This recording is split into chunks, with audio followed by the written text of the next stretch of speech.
നിറയെയുണ്ടിത്തപ്പഴം ആരെയും കാണുന്നില്ല.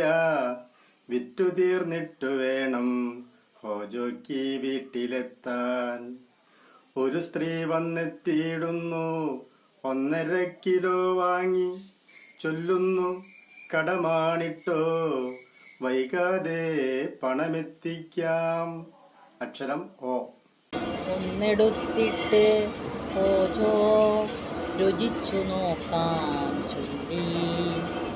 വനിതയോ വിനീതയായി ഹോജോയോടരുൾ ചെയ്തു.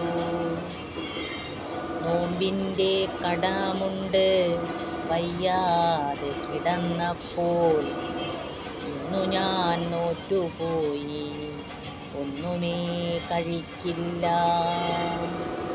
അക്ഷരം ന. നേരാണതെങ്കിൽ പൊതി ഇങ്ങോട്ടു തന്നേച്ചു പോ. വഴിയെ വന്നേടത്ത് തിരികെ ചെന്നേക്കണം. നോമ്പിന്റെ കടം വീട്ടാൻ 1 കൊല്ലമെടുത്തെങ്കിൽ എന്റെയും കടം തീർക്കാൻ 1 വർഷം വേണ്ടി വരും. അക്ഷരം ന.